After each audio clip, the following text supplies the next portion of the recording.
ਨਾਨਕ ਸਿੰਘ ਦਾ novel ਮੰਝਧਾਰ ਦਾ 16ਵਾਂ ਅੰਗ। ਰਾਤ ਦੀ ਰੋਟੀ ਖਾਣ ਤੋਂ ਬਾਅਦ ਪਰਮੇ ਨਾਲ ਚੋਖਾ ਚਿਰ ਗੱਲਾਂ ਕਥਾਂ ਕਰਕੇ ਜਦ ਪੁੰਨਿਆ ਮੰਜੇ 'ਤੇ ਲੰਮੀ ਪਈ ਤੇ ਜਦ ਉਹਦੀ ਨੌਕਰਾਣੀ ਕਰਮੋਂ ਚੌਂਕੇ ਭਾਂਡੇ ਤੋਂ ਵਿਹਲੀ ਹੋ ਕੇ ਆਪਣੇ ਕੈਂਪ 'ਚ ਜਾ ਚੁੱਕੀ ਸੀ ਤਾਂ ਪੁੰਨਿਆ ਨੂੰ ਬੂਹਾ ਖੜਕਣ ਦੀ ਆਵਾਜ਼ ਸੁਣਾਈ ਦਿੱਤੀ। ਵਕਤ 11 ਤੋਂ ਉੱਪਰ ਹੋ ਚੁੱਕਾ ਸੀ।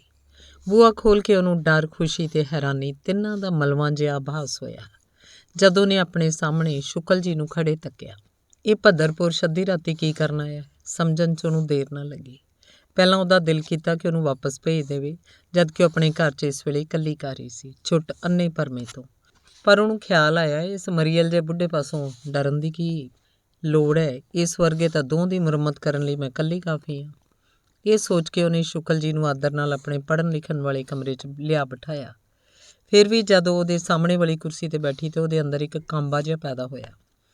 ਉਹ ਸ਼ਿਕਾਰੀ ਵਰਗਾ ਜਿਹੜਾ ਕਿਸੇ ਖਤਰਨਾਕ ਸ਼ਿਕਾਰ ਨੂੰ ਸਾਹਮਣੇ ਆਇਆ ਵੇਖ ਕੇ ਬੰਦੂਕ ਸੰਭਾਲਣ ਲੱਗਿਆ ਉਹਨੂੰ ਹੋਇਆ ਕਰਦਾ ਹੈ। ਪੁੰਨਿਆ ਸੋਚ ਰਹੀ ਸੀ ਸ਼ਿਕਾਰ ਦੇ ਵਾਰ ਨੂੰ ਕਿਸ ਤਰ੍ਹਾਂ ਰੋਕਣਾ ਹੋਏਗਾ ਤੇ ਉਸ ਉੱਤੇ ਜਵਾਬੀ ਵਾਰ ਕਿਹੜੇ ਢੰਗ ਨਾਲ ਕਰਨਾ ਹੋਏਗਾ ਇਤਿਆਦਿ।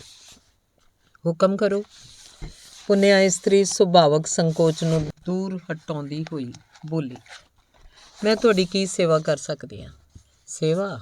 ਉਸ ਵੱਲ ਮੁਜਰਮਾਨਾ ਜਿਹੀ ਨਜ਼ਰ ਨਾਲ ਤੱਕਦੇ ਹੋਏ ਸ਼ੁਕਲ ਜੀ ਬੋਲੇ। ਸੇਵਾ ਨਹੀਂ ਬੇਟੀ, ਇਸ ਵੇਲੇ ਤਾਂ ਮੈਂ ਤੁਹਾਡੇ ਪਾਸੋਂ ਭੀਖ ਮੰਗਣ ਆਇਆ, ਜੇ ਦੇ ਸਕੋ। ਹਰੇ ਰਾਮ। ਪੁੰਨਿਆ ਜਾਣ ਕੇ ਦਬਕਵੀਂ ਆਵਾਜ਼ 'ਚ ਬੋਲੀ। ਇਹ ਤੁਸੀਂ ਕੀ ਕਹਿ ਰਹੇ ਹੋ ਪੰਡਤ ਜੀ? ਖੰਗੂਰਾ ਮਾਰ ਕੇ ਸ਼ੁਕਲ ਜੀ ਬੋਲੇ। ਠੀਕ ਕਹਿ ਰਿਹਾ ਬੇਟੀ, ਜੇ ਤੁਸੀਂ ਚਾਹੋ ਤਾਂ ਇਸ ਬੁੱਢੇ ਦੀ ਇੱਜ਼ਤ ਨੂੰ ਰੁਲਣ ਤੋਂ ਬਚਾ ਸਕਦੇ ਹੋ। ਮੈਂ ਇਸ ਗੱਲੋਂ ਇਨਕਾਰ ਨਹੀਂ ਕਰ ਸਕਦਾ ਕਿ ਮੇਰੇ ਕੋਲੋਂ ਗਲਤੀ ਹੋ ਗਈ। ਤੁਸੀਂ ਜਾਣਦੇ ਹੋ ਕਿ ਗਲਤੀ ਹਰ ਇਨਸਾਨ ਕੋਲੋਂ ਹੋ ਜਾਇਆ ਕਰਦੀ ਹੈ। ਪੁੰਨਿਆ ਦਾ ਖਿਆਲ ਨਹੀਂ ਸੀ ਕਿ ਸ਼ੁਕਲ ਹੋਰੀ ਇੰਨੀ ਜਲਦੀ ਆਪਣੀ ਭੁੱਲ ਨੂੰ ਕਬੂਲ ਕਰ ਲੈਣਗੇ। ਉਹ ਤਾਂ ਸੋਚ ਰਹੀ ਸੀ ਵੀ ਇਹ ਪੁਰਾਣਾ ਖਰਾਂਟ ਖਬਰੇ ਕਿੰਨੀਆਂ ਹੇਰਾ ਫੇਰੀਆਂ ਨਾਲ ਆਪਣੀ ਨਿਰਦੋਸ਼ਤਾ ਦਾ ਢੋਂਗ ਰਚੇਗਾ। ਇਸੇ ਖਿਆਲ ਨੂੰ ਸਾਹਮਣੇ ਰੱਖ ਕੇ ਉਹ ਵੀ ਆਪਣੀ ਬਹੁਤ ਦੂਰ ਦੀਆਂ ਸੋਚਣ ਲੱਗ ਪਈ ਸੀ। ਪਰ ਹੁਣ ਤਾਂ ਸ਼ਿਕਾਰੀ ਨੂੰ ਨਾ ਬੰਦੂਕ ਸੰਭਾਲਣ ਦੀ ਲੋੜ ਸੀ ਤੇ ਨਾ ਗੋਲੀ ਭਰਨ ਦੀ, ਜਦਕਿ ਸ਼ਿਕਾਰ ਉਹਦੇ ਪੈਰਾਂ 'ਚ ਡਿੱਗਾ ਪਿਆ ਸੀ। ਸੋ ਉਹਦੇ ਅੰਦਰ ਜਿਹੜਾ ਕਾਂਬਾ ਸੀ ਸ਼ੁਕਲ ਜੀ ਦੀ ਪਹਿਲੀ ਗੱਲ ਨਾਲ ਹੀ ਦੂਰ ਹੋ ਗਿਆ। ਬੋਲੀ, ਖਿਮਾ ਕਰਨਾ ਪੰਡਤ ਜੀ, ਮੇਰਾ ਬਿਲਕੁਲ ਇਰਾਦਾ ਨਹੀਂ ਕਿ ਤੁਹਾਨੂੰ ਕਿਸੇ ਔਕੜ 'ਚ ਫਸਾਇਆ ਜਾਏ।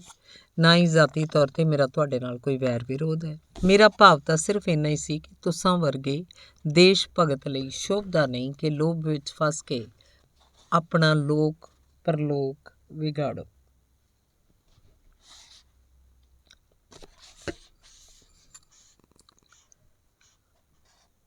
ਤੁਸੀਂ ਦੱਸੋ ਚਾਹੁੰਦੇ ਕੀ ਹੋ? ਮੈਂ ਤਾਂ ਸਗੋਂ ਤੁਹਾਡੇ ਪਾਸੋਂ ਪੁੱਛਣ ਲਈ ਆਇਆ ਕਿ ਤੁਸੀਂ ਕੀ ਚਾਹੁੰਦੇ ਹੋ। ਆਪਣੇ ਜੋ ਵੀ ਖਿਆਲ ਸਨ ਮੀਟਿੰਗ ਦੇ ਸਮੇਂ ਮੈਂ ਅਰਜ਼ ਕਰ ਦਿੱਤੇ ਸਨ, ਜਿਸ ਕਰਕੇ ਮੇਰਾ ਖਿਆਲ ਹੈ ਮੇਰੀ ਕੋਈ ਵੀ ਚਾਹ ਤੁਹਾਡੇ ਪਾਸੋਂ ਲੁਕੀ ਹੋਈ ਨਹੀਂ। ਮੈਂ ਸਮਝ ਲਿਆ ਬੀਬੀ, ਪਰ ਮੈਂ ਵੀ ਤੁਹਾਡੇ ਹੁਕਮ ਤੋਂ ਕਦੋਂ ਇਨਕਾਰੀ ਹਾਂ? ਕੀ ਮਤਲਬ? ਤੁਹਾਨੂੰ ਮਕਾਨ ਦੀ ਲੋੜ ਹੈ, ਸੋ ਤੁਸੀਂ ਜਮ ਮਕਾਨ 'ਚ ਆ ਕੇ ਰਹੋ। ਜਿੰਨੇ ਕਮਰੇ ਚਾਹੋ ਖਾਲੀ ਕਰਵਾ ਦੇਣਾ ਅਤੇ ਜਿਹੜਾ ਸਮਾਨ ਤੁਹਾਨੂੰ ਚਾਹੀਦਾ ਹੋਵੇ ਹਾਜ਼ਰ ਕਰ ਦਿਆਂਗਾ। ਹੋਰ ਵੀ ਤੁਹਾਡੀ ਸੇਵਾ ਖੁਸ਼ੀ ਨਾਲ ਕਰਾਂਗਾ। ਪੁੰਨਿਆ ਦੇ ਬੁੱਲ੍ਹਾਂ 'ਤੇ ਉਸ ਤਰ੍ਹਾਂ ਦੀ ਮੁਸਕਰਾਹਟ ਆ ਗਈ ਜਿਹੋ ਜਿਹੀ ਕਿਸੇ ਮੂਰਖ ਨੂੰ ਵੇਖ ਕੇ ਜਿਹੜਾ ਆਕਾਸ਼ ਵਿੱਚ ਮੰਡਲਾ ਰਹੇ ਬੱਦਲਾਂ ਨੂੰ ਢਾਂਗੇ ਦੀ ਮਦਦ ਨਾਲ ਹਟਾਉਣ ਦੀ ਕੋਸ਼ਿਸ਼ ਕਰ ਰਿਹਾ ਹੋਵੇ। ਅਤੇ ਇਹ ਮੁਸਕਰਾਹਟ ਨੂੰ ਹੋਠਾਂ 'ਚ ਦਬਦੀ ਬੋਲੀ, ਖਿਮਾ ਕਰਨਾ ਪੰਡਤ ਜੀ, ਮੈਨੂੰ ਸਾਰਾ ਮਕਾਨ ਚਾਹੀਦਾ ਹੈ। ਸ਼ੁਕਲ ਜੀ ਦੇ ਚਿਹਰੇ 'ਤੇ ਜਿਹੜੀ ਘਬਰਾਹਟ ਦੇ ਡਰ ਦੇ ਭਾਵ ਝਲਕ ਰਹੇ ਸਨ, ਪੁੰਨਿਆ ਦੀ ਗੱਲ ਸੁਣ ਕੇ ਕਾਫੀ ਹੱਦ ਤੱਕ ਸਾਫ਼ ਹੋ ਗਏ। ਉਹ ਤਸੱਲੀ ਭਰਪੂਰ ਰੌਣ 'ਚ ਬੋਲੇ, ਸਾਰਾ ਲੈ ਲਓ ਤਾਂ ਵੀ ਕੋਈ ਉਜਰ ਨਹੀਂ। ਜੇ ਚਾਹੋ ਤਾਂ ਸਾਨੂੰ ਦੋਹਾਂ ਪਤੀ ਪਤਨੀ ਨੂੰ ਇੱਕ ਅੱਧ ਛੋਟਾ ਜਿਹਾ ਕਮਰਾ ਦੇ ਛੱਡਣਾ, ਨਹੀਂ ਤਾਂ ਤੁਹਾਡੀ ਮਰਜ਼ੀ। ਮੈਂ ਐਡੀ ਲੋਭਣ ਨਹੀਂ ਹਾਂ ਪੰਡਤ ਜੀ, ਫਿਕਰ ਨਾ ਕਰੋ, ਤੁਹਾਨੂੰ ਮਕਾਨ 'ਚੋਂ ਕੱਢਣ ਦਾ ਮੇਰਾ ਕੋਈ ਇਰਾਦਾ ਨਹੀਂ। ਬਾਕੀ ਰਿਹਾ ਪ੍ਰੈਸ ਦਾ ਮਾਮਲਾ, ਉਹਦਾ ਕੀ ਬਣੇਗਾ? ਪ੍ਰੈਸ ਬਾਬਤ ਮੈਂ ਤੁਹਾਡੇ ਪਾਸ ਬੇਨਤੀ ਕਰਦਾ ਕਿ ਜੇ ਤੁਸੀਂ ਇਸ ਬੁੱਢੇ ਬ੍ਰਾਹਮਣ 'ਤੇ ਤਰਸ ਖਾ ਕੇ ਮੇਰੇ ਕੋਲ ਹੀ ਟਿਕਿਆ ਰਹਿਣ ਦਿਓ ਤਾਂ ਹਮੇਸ਼ਾ ਤੁਹਾਡਾ ਹੀ ਗੁਣ ਗਾਵਾਂਗਾ। ਤੁਸੀਂ ਜਾਣਦੇ ਹੋ ਸਖਤ ਮੰਦੇ ਅਤੇ ਬੇਰੁਜ਼ਗਾਰੀ ਦਾ ਸਮਾਂ। ਪ੍ਰੈਸ ਦੇ ਕੰਮ 'ਚ ਅੱਜ ਕੱਲ੍ਹ ਪਿਆ ਹੀ ਕੀ ਹੈ? ਦੋਹਾਂ ਵੇਲਿਆਂ ਦੀ ਰੋਟੀ ਨਿਕਲ ਆਏ ਤਾਂ ਇਹੋ ਗਨੀਮਤ ਹੈ। ਆਮ ਤੌਰ 'ਤੇ ਹਰ ਮਹੀਨੇ 150 ਰੁਪਏ ਦਾ ਘਾਟਾ ਹੀ ਰਹਿੰਦਾ ਹੈ। ਇਹੋ ਵਜ੍ਹਾ ਹੈ ਕਿ ਸਿਰ 'ਤੇ ਕਰਜ਼ੇ ਦੀ ਪੰਡ ਦਿਨੋਂ ਦਿਨ ਭਾਰੀ ਹੁੰਦੀ ਜਾ ਰਹੀ ਹੈ। ਤੁਹਾਡੇ ਪਾਸੋਂ ਕਾਹਦਾ ਪੜਦਾ ਹੈ ਬੀਬੀ ਜੀ? ਇਸ ਵੇਲੇ ਮੈਂ ਕੋਈ 5000 ਦਾ ਕਰਜ਼ਈ ਹਾਂ।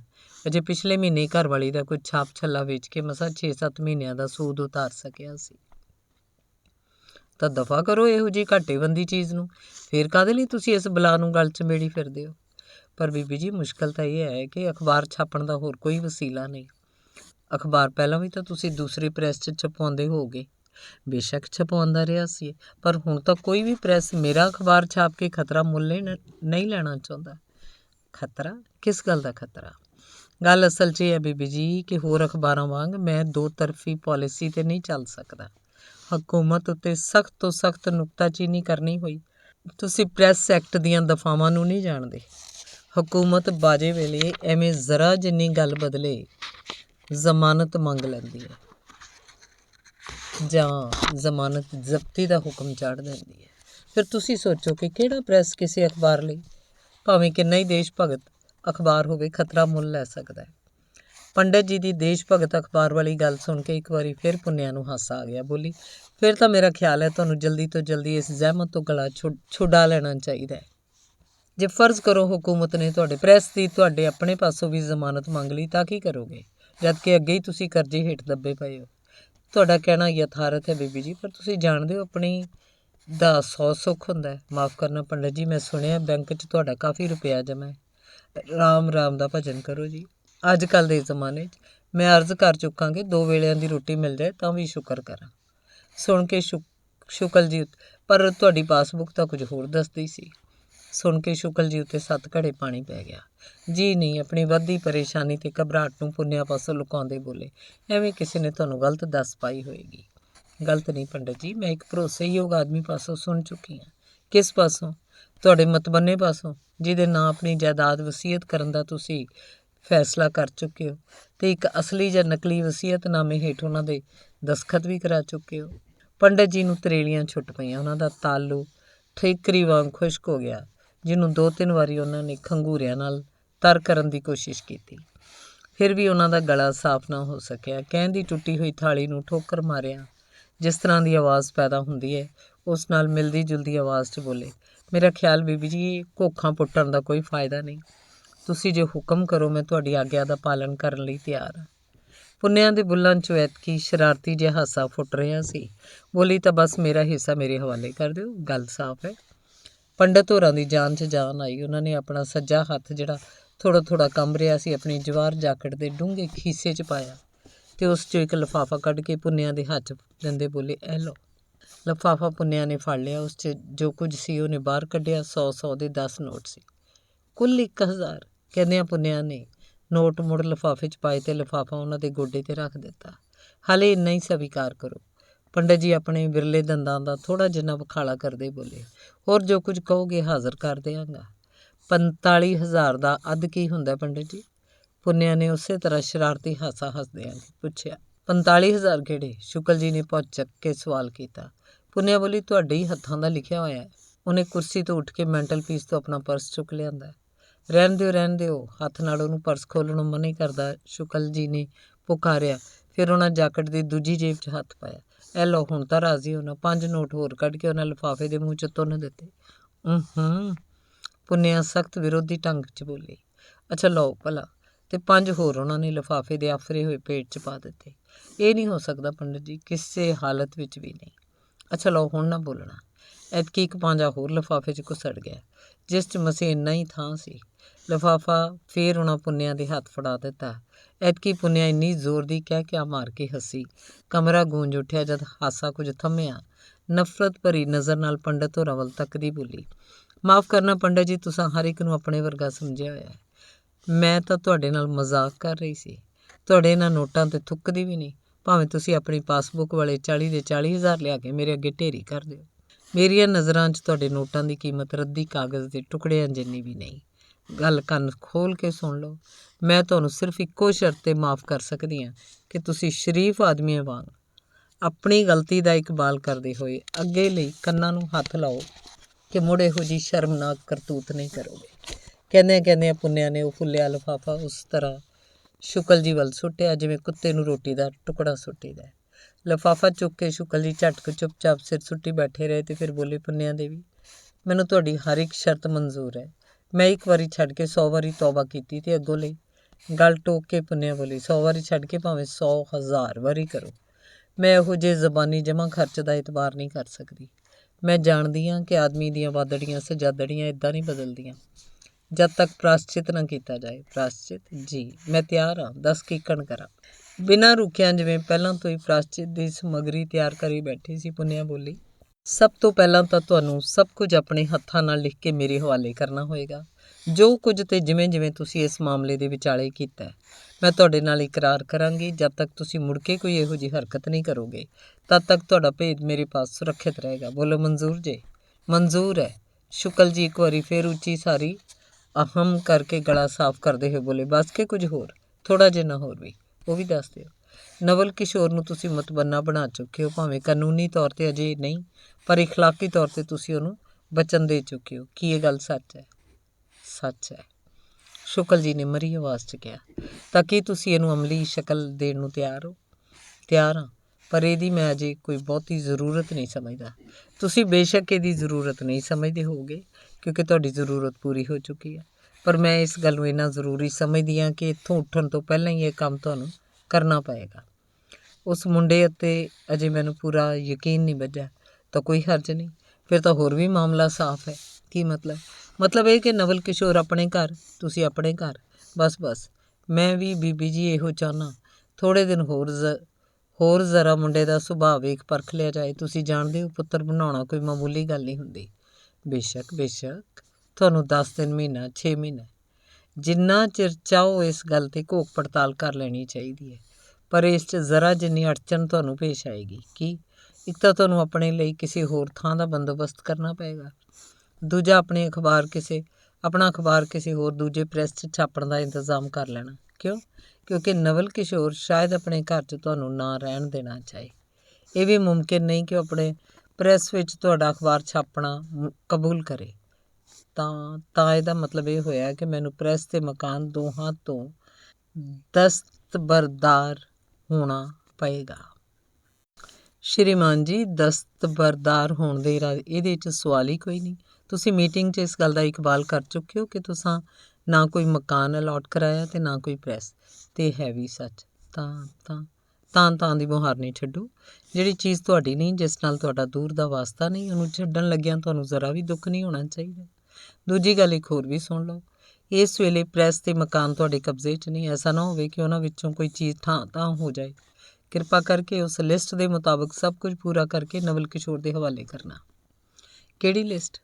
ਉਹੀ ਜਿਹੜੀ ਮੀਟਿੰਗ 'ਚ ਤੁਸੀਂ ਵੇਖੀ ਸੀ, ਤੁਹਾਡੇ ਆਪਣੇ ਹੱਥ ਦੀ ਲਿਖੀ ਹੋਈ, ਇਸ ਵੇਲੇ ਜਿਹੜੀ ਮੇਰੇ ਪਰਸ 'ਚ ਮੌਜੂਦ ਹੈ। ਪੁੰਨਿਆ ਨੇ ਅਨੁਭਵ ਕੀਤਾ ਜਿਵੇਂ ਸ਼ੁਕਲ ਜੀ ਦੀਆਂ ਅੱਖਾਂ ਵਿੱਚ ਤੇ ਚਿਹਰੇ 'ਤੇ ਕੁਝ ਬਦਨੀਤੀ ਜਾਂ ਕਿਸੇ ਸ਼ੈਤਾਨੀ ਕਿਰਿਆ ਦੇ ਭਾਵ ਪੈਦਾ ਹੋ ਰਹੇ ਨੇ।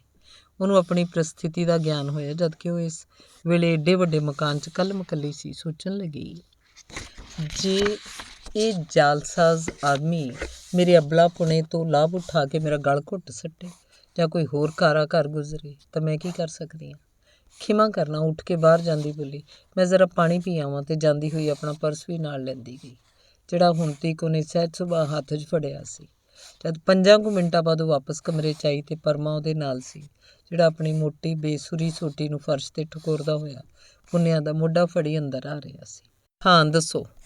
ਪਰਮੇ ਨੂੰ ਮੰਜੇ 'ਤੇ ਬਿਠਾਲ ਕੇ ਆਪ ਕੁਰਸੀ 'ਤੇ ਬਹਿੰਦੀ ਹੋਈ ਉਹ ਸ਼ੁਕਲ ਜੀ ਨੂੰ ਪੁੱਛਣ ਲੱਗੀ, ਕੀ ਸੋਚਿਆ ਤੁਸਾਂ? ਪੁੰਨਿਆ ਨੂੰ ਹੈਰਾਨੀ ਹੋਈ ਜਦ ਉਹਨਾਂ ਨੇ ਇਹਨਾਂ 5 ਮਿੰਟਾਂ ਦੇ ਸੰਖੇਪ ਜਿਹੇ ਸਮੇਂ 'ਚ ਸ਼ੁਕਲ ਜੀ ਨੂੰ ਬਿਲਕੁਲ ਬਦਲੇ ਵੇਖਿਆ। ਉਹ ਪਹਿਲਾਂ ਵਰਗੀ ਨਰਮਾਈ ਤੋਂ ਵਿਰੁੱਧ ਇੱਕ ਕਿਸਮ ਦੀ ਕਰੜਾਈ 'ਚ ਬੋਲੇ, ਖਿਮਾ ਕਰਨਾ ਪੁੰਨਿਆ ਦੇਵੀ, ਮੈਨੂੰ ਤੁਹਾਡੀਆਂ ਸ਼ਰਤਾਂ 'ਚ ਕੋਈ ਵੀ ਮਨਜ਼ੂਰ ਨਹੀਂ, ਕਿਉਂਕਿ ਇਸ ਵੇਲੇ ਤੁਸੀਂ ਮੇਰੇ ਨਾਲ ਮਿੱਤਰਾਂ ਵਾਲਾ ਨਹੀਂ, ਦੁਸ਼ਮਣਾਂ ਵਾਲਾ ਵਰਤਾਓ ਕਰ ਰਹੇ ਹੋ। ਪਰ ਸ਼ਾਇਦ ਇਹ ਸੌਦਾ ਤੁਹਾਨੂੰ ਮਹਿੰਗਾ ਪਵੇ। ਪੁੰਨਿਆ ਵੀ ਰੋਬ 'ਚ ਹੋ ਗਈ। ਕੋਈ ਗੱਲ ਨਹੀਂ, ਸ਼ੁਕਲ ਜੀ ਉਸੇ ਕਰੜਾਈ 'ਚ ਬੋਲੇ, ਜੇ ਮੈਨੂੰ ਮਹਿੰਗਾ ਪਏਗਾ ਤਾਂ ਤੁਹਾਨੂੰ ਵੀ ਸ਼ਾਇਦ ਸਸਤਾ ਨਾ ਪਏ। ਇਸ ਗੱਲ ਨੂੰ ਸਮਝ ਛੱਡਣਾ। ਮੇਰਾ ਖਿਆਲ ਹੈ ਤੁਸੀਂ ਧਮਕੀਆਂ 'ਤੇ ਉਤਰ ਆਏ ਹੋ। ਧਮਕੀਆਂ ਨਹੀਂ ਬੀਬੀ ਜੀ, ਧਮਕੀਆਂ ਦਾ ਜਵਾਬ ਦੇਣ 'ਤੇ ਅਲਬੱਤਾ। ਭਲਾ ਦੱਸੋ ਤਾਂ ਸਹੀ, ਮੈਨੂੰ ਕਿੱਕਣ ਮਹਿੰਗਾ ਪਏਗਾ ਸੌਦਾ? ਤੁਹਾਨੂੰ ਇਸ ਤਰ੍ਹਾਂ ਮਹਿੰਗਾ ਪਏਗਾ, ਜੇ ਮੈਂ ਕਿਸੇ ਕਾਨੂੰਨੀ ਕੜਿੱਕੀ 'ਚ ਫਸਿਆ ਤਾਂ ਮੇਰੇ ਨਾਲ ਡਾਕਟਰ ਆਨੰਦ ਸਾਹਿਬ ਵੀ ਵਸ਼ ਫਸਣਗੇ। ਕਿਉਂ? ਉਹਨਾਂ ਦਾ ਕੀ ਵਾਸਤਾ ਇਸ ਮਾਮਲੇ ਨਾਲ? ਵਾਸਤਾ ਬੜਾ ਭਾਰੀ ਹੈ ਵੀ ਬੜਾ ਗੁਪਤ। ਪਰ ਹੁਣ ਜਦ ਤੁਸੀਂ ਸਭ ਕੁਝ ਉਧੇੜਨ ਨੂੰ ਤਿਆਰ ਹੋ ਬੈਠੇ ਹੋ, ਮੈਂ ਵੀ ਕਿਉਂ ਇਸ ਭੇਦ ਨੂੰ ਲੁਕੋ ਕੇ ਰੱਖਾਂ? ਇਹ ਜਿਹੜਾ ਅਲਾਟਮੈਂਟ ਦਾ ਮਾਮਲਾ ਤੁਸੀਂ ਚੁੱਕਿਆ, ਸੱਚ ਪੁੱਛੋ ਤਾਂ ਇਹ ਇੱਕ ਸੌਦੇ ਦਾ ਨਤੀਜਾ ਜਿਹੜਾ ਡਾਕਟਰ ਸਾਹਿਬ ਤੇ ਮੇਰੇ ਦਰਮਿਆਨ ਹੋਇਆ ਸੀ। ਕੀ? ਪੁੰਨਿਆ ਨੇ ਘਬਰਾ ਕੇ ਪੁੱਛਿਆ। ਜ਼ਰਾ ਖੋਲ੍ਹ ਕੇ ਦੱਸੋ। ਸੌਦਾ ਸਾਡਾ ਇਹ ਹੋਇਆ ਸੀ ਕਿ ਸ਼ੁਕਲ ਜੀ ਦੀ ਆਵਾਜ਼ ਵਿੱਚ ਹੁਣ ਮੁਰਦਨੀ ਦੀ ਥਾਂ ਸ਼ੋਖੀ ਆ ਰਹੀ ਸੀ। ਡਾਕਟਰ ਸਾਹਿਬ, ਤੁਹਾਨੂੰ ਪਤਾ ਹੀ ਹੈ ਕਿ ਅਸੈਂਬਲੀ ਦੀ ਚੋਣ ਲਈ ਖੜ੍ਹੇ ਹੋਏ ਨੇ। ਮੈਂ ਉਹਨਾਂ ਨਾਲ ਇਕਰਾਰ ਕੀਤਾ ਸੀ ਕਿ ਚੋਣ ਦੀ ਲੜਾਈ ਜਿਤਾਉਣ 'ਚ ਉਹਨਾਂ ਦੀ ਪੂਰੀ ਮਦਦ ਕਰਾਂਗਾ, ਜਿਹਦੇ ਬਦਲੇ ਉਹ ਮੈਨੂੰ ਮਕਾਨ ਤੇ ਪ੍ਰੈਸ ਅਲਾਟ ਕਰਾ ਦੇਣਗੇ। ਸੋ ਇਸੇ ਵਾਅਦੇ ਅਨੁਸਾਰ ਉਹਨਾਂ ਮੇਰਾ ਕੰਮ ਕਰ ਦਿੱਤਾ ਅਤੇ ਮੈਂ ਵੀ ਤੁਹਾਨੂੰ ਪਤਾ ਉਹਨਾਂ ਲਈ ਕਿੰਨਾ ਕੁਝ ਕਰ ਰਿਹਾ। ਇਹ ਸੀ ਸਾਡੇ ਦੋਹਾਂ ਦਾ ਸੌਦਾ। ਹੁਣ ਤੁਸੀਂ ਆਪ ਹੀ ਸੋਚ ਲਓ ਕਿ ਜਦ ਮੈਂ ਅਤੇ ਡਾਕਟਰ ਸਾਹਿਬ ਦੋਵੇਂ ਇੱਕ ਬੇੜੀ 'ਚ ਸਵਾਰ ਹਾਂ ਤਾਂ ਇਹ ਕਿਸੇ ਹਾਲਤ ਵਿੱਚ ਨਹੀਂ ਹੋ ਸਕਦਾ ਕਿ ਮੈਂ ਡੁੱਬ ਜਾਵਾਂ ਅਤੇ ਉਹ ਤਰਦੇ ਰਹਿਣ।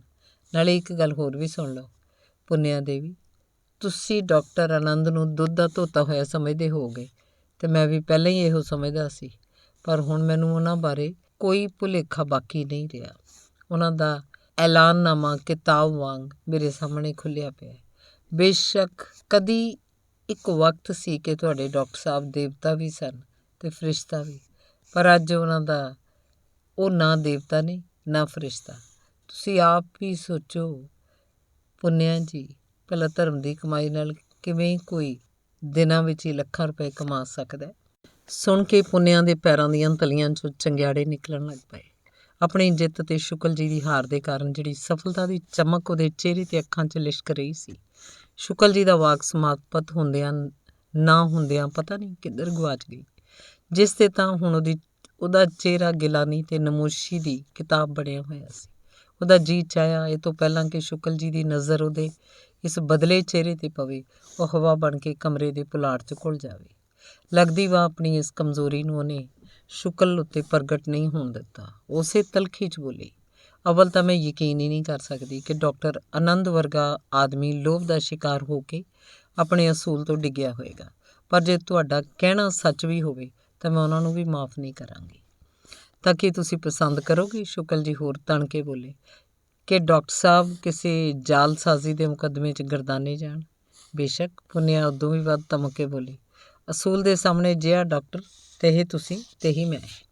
ਮਾफ़ ਕਰਨਾ ਦੇਵੀ ਜੀ, ਮੂੰਹ ਨਾਲ ਕਹਿ ਲੈਣਾ ਸੌਖਾ ਹੈ, ਪਰ ਮੇਰਾ ਯਕੀਨ ਹੈ ਕਿ ਡਾਕਟਰ ਸਾਹਿਬ ਦਾ ਕਿਸੇ ਮੁਸੀਬਤ 'ਚ ਪੈਣਾ ਤੁਸੀਂ ਕਦੀ ਵੀ ਬਰਦਾਸ਼ਤ ਨਹੀਂ ਕਰ ਸਕੋਗੇ।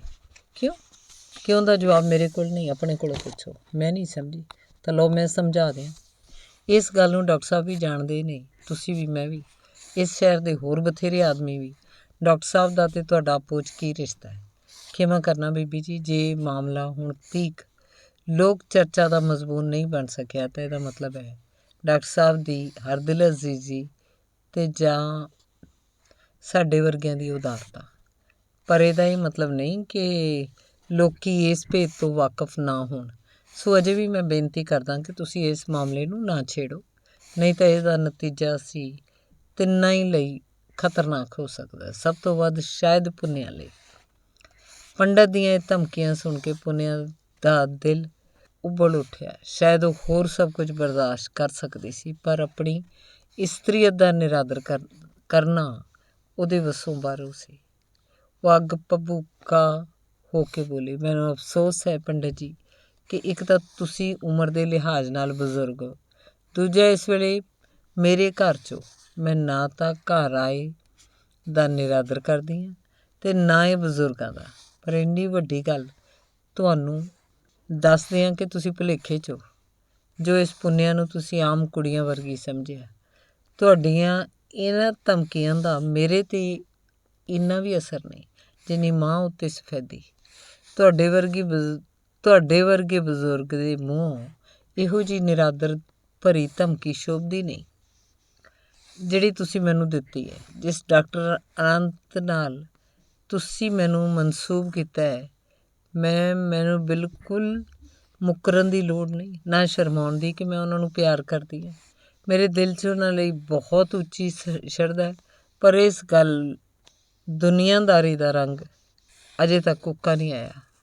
ਜੇ ਮੈਂ ਇਸ ਗੱਲ ਨੂੰ ਵੀ ਕੋਈ ਨਾਮੁਨਾਸਬ ਨਹੀਂ ਸਮਝਦੀ ਕਿ ਸਾਡੇ ਦੋਵਾਂ ਦੀ ਜ਼ਿੰਦਗੀ ਦੇ ਮਿਆਰ ਜੇਕਰ ਸਾਂਝੇ ਹੋ ਜਾਣ ਤਾਂ ਅਸੀਂ ਪਤੀ ਪਤਨੀ ਬਣ ਜਾਈਏ, ਪਰ ਇਹੋ ਜਿਹਾ ਮੌਕਾ ਜੇ ਕਦੀ ਆਇਆ ਤਾਂ ਵੀ ਵਜੂਦ ਉਹਨਾਂ ਨੂੰ ਪਤੀ ਦੇ ਰੂਪ ਵਿੱਚ ਅਪਣਾਵਾਂਗੀ। ਪਰ ਇਸ ਵਿੱਚ ਮੈਨੂੰ ਨਾ ਤਾਂ ਹਾਲਾਤ ਵਿੱਚ ਹੋ ਸਕੇਗਾ, ਅਤੇ ਜੇ ਕੋਈ ਭਾਵੇਂ ਡਾਕਟਰ ਆਨੰਦ ਹੋਵੇ ਭਾਵੇਂ ਉਹ ਤੋਂ ਵੀ ਵੱਡਾ ਵਡੇਰਾ ਮੇਰੀ ਕਸੌਟੀ ਉੱਤੇ ਪੂਰਾ ਉਤਰੇਗਾ। ਇਹ ਵੀ ਸੁਣ ਛੱਡੋ ਕਿ ਜੇ ਸੱਚਮੁੱਚ ਡਾਕਟਰ ਆਨੰਦ ਸਭ ਕੁਝ ਸਾਬਤ ਹੋਇਆ ਜੋ ਤੁਸੀਂ ਇਸ ਵੇਲੇ ਦੱਸ ਰਹੇ ਹੋ ਤਾਂ ਮੈਂ ਡਾਕਟਰ ਆਨੰਦ ਨੂੰ ਵੀ ਉਨੀ ਨਫ਼ਰਤ ਕਰਾਂਗਾ ਜਿੰਨੀ ਤੁਹਾਨੂੰ ਕਰਦੇ ਆ। ਮੇਰਾ ਖਿਆਲ ਹੈ ਤੁਹਾਡੇ ਆਰਾਮ ਕਰਨ ਦਾ ਵਕਤ ਹੋ ਗਿਆ ਹੋਵੇਗਾ। ਮੈਂ ਵੀ ਅੱਜ ਕੁਝ ਵਧੇਰੇ ਥੱਕੀ ਹੋਈ ਹਾਂ। ਪੁੰਨਿਆ ਵੱਲੋਂ ਕਹੇ ਹੋਏ ਛੇਕਲੇ ਵਾਕ ਦਾ ਅਰਥ ਨਿਕਲ ਜਾਓ ਦਾ ਸੰਕੇਤ ਸੀ, ਜਿਹਨੂੰ ਸਮਝ ਕੇ ਉੱਠ ਖੜ੍ਹੇ ਹੋਏ ਅਤੇ ਬਿਨਾਂ ਕੁਝ ਬੋਲਿਆਂ ਕਮਰੇ ਵਿੱਚੋਂ ਬਾਹਰ ਨਿਕਲ ਗਏ। ਧੰਨਵਾਦ। ਚੱਲਦਾ।